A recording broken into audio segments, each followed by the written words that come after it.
All right, folks, once again, it's your boy Tim, the Handsome Liberal. 500-mile review of the Lectric step, or this is actually not the step through, but the Lectric 2.0. So we're going to be talking about this.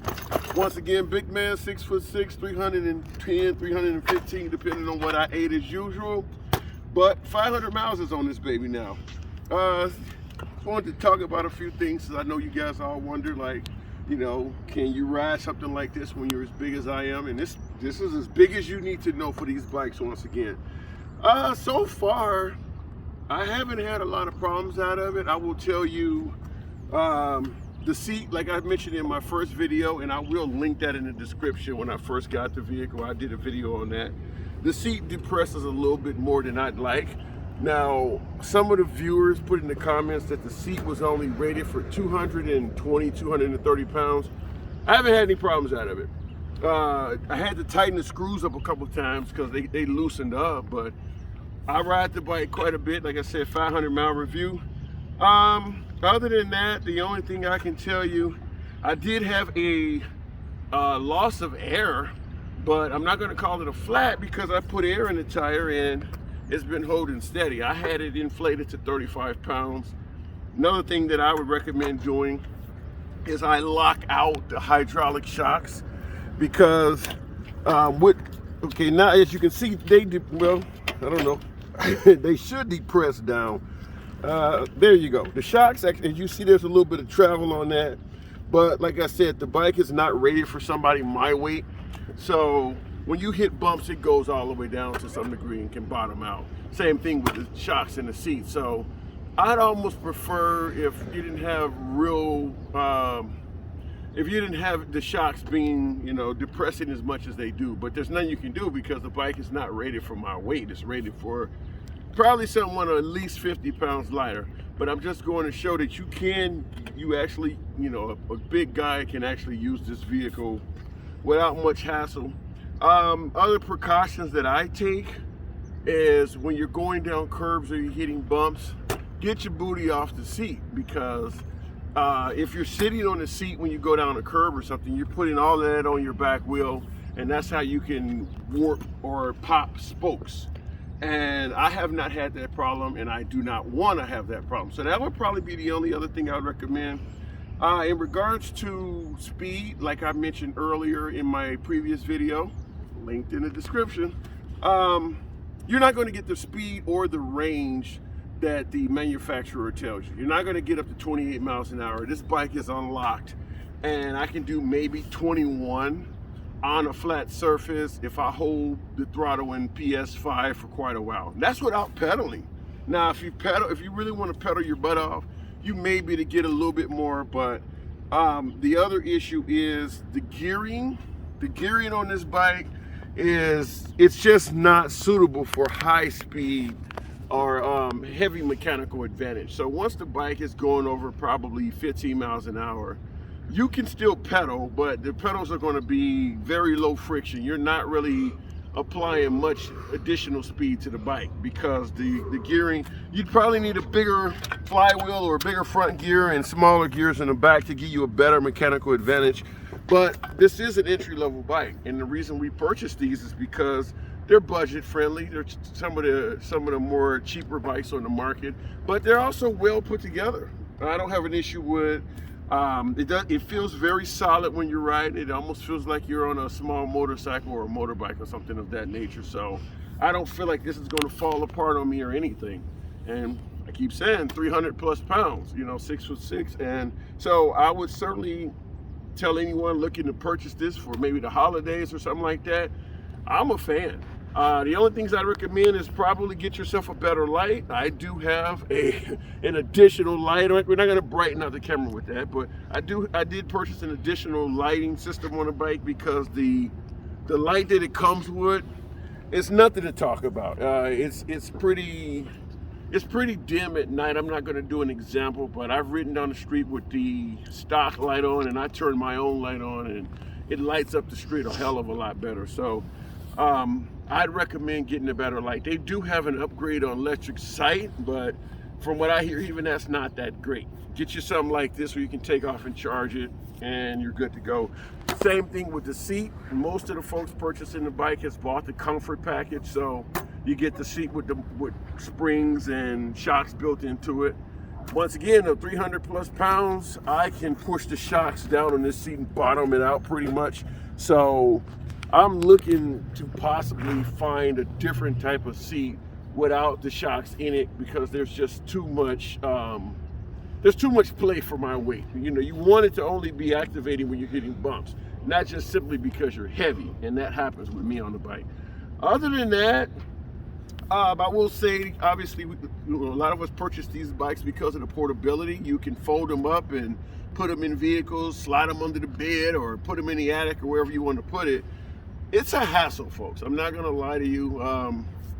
I try to put the bike away completely assembled or completely unfolded, as you can see here, because it is a hassle to go under there and take out the key. Or, I mean, because if you leave the key in and you fold the bike in, the pedals can shear or bend your key, and that happened to me once. So you don't want to have to be trying to find, you know, new keys and things like that, or you're breaking off a key inside of the battery. That's one hassle. The second hassle is when the bike does fold, there's nothing to hold the bike in its clamshell mode. It can come right back open on you. So it's just a big hassle to fold it. Now, if you have an RV or you have a situation where you cannot transport this unless you fold it, then you got to fold it. I mean, if you're putting it in your car or in the hatchback or in the back of your Jeep or something, it's not going to fit in there like this. So you're going to have to fold it. But I'm just going to give you my own opinion that folding it is a hassle, and I try to only do that when the situation leaves me, when I'm in a no choice situation. Other than that, I can't really say much more. I mean, I think it's a really good vehicle. I have had to tighten the brakes 3 times. That's another thing. I like my brakes real tight. And, you know, when you first purchase a vehicle, purchase a bike, the brake cable stretch. These are not hydraulic brakes. These are regular mechanical, you know, cable brakes. So that cable does stretch. So I've tightened mine 3 times, but I will say I like my brakes really rigid, so you just give it a little squeeze and it's, you know, and it's depressing. So that's up to the rider. The mirrors, I have the electric mirrors on it. They don't extend far enough, so that's just something, once again, personal to choice. Some folks want to go with the mirrors that come outside of the handlebars, but once again, if you do that, you gotta kind of jimmy with the handlebars to make that even work, or the grips, because there's nowhere on the grips for you to screw in a mirror. You'd have to kind of do your own add-on. Just kind of think of some other things for a 500-mile review. Probably the biggest thing I would say, once again, is the range. In addition to saying you're not going to get 28 miles an hour, for me, I can cruise at 20, 21 miles an hour, throttle only, without a problem. This bike will propel me at 20, 21 miles an hour without a problem. And that's actually a pretty nice speed. But the 28 is not going to happen. The range, I'm getting probably pedal assist 1, pedal assist 2, 15, maybe a little bit more than 15, 15 miles depending on the terrain, but no more than about 15 miles. And that's pedal assist 2, pedal assist 3. Pedal assist 1, you can add a few more miles to that, but I think the manufacturer says something like 40 miles. That's not going to happen on this bike at my weight. You're not going to get anywhere near 40 miles on this bike in any pedal assist. If I was going throttle only, my guess is it would probably be well under 10. But once again, like I said, a lot of other factors take place are to be considered in addition to my weight, and that is terrain. You know, when you start riding up hills and things like that. For me, another thing I noticed, when it comes to hills, you're not going to get much out of this at all with the hills. It's a 500-watt motor, and I can't really describe the actual angles or the grade of the hills, but for the most part, when you're going uphill, you're going to notice right away that you're taxing the vehicle. A low hill, the bike will get me up or propel me up the hill, but you will start noticing notches going off of the battery meter. If the hill begins to get a little bit steep, it can drop down to 0 or 2 or 3 miles an hour on you.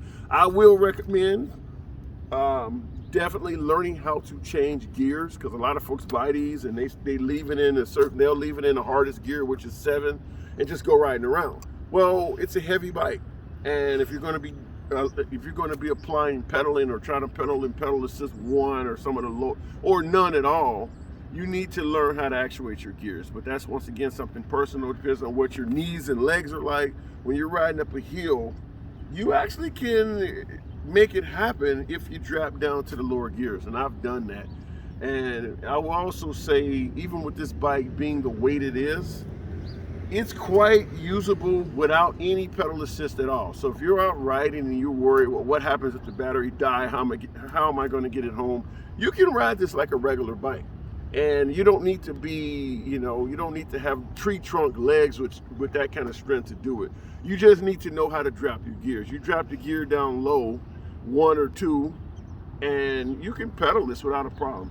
So anyway, folks, I just wanted to let you know once again, big man reviewing it. 500 miles I've gotten on it. I ride it on the weekends, and I usually go out 10, 15 miles, have coffee, stop at the cafe or whatever, and I come back, and yeah, I haven't had any issues with it.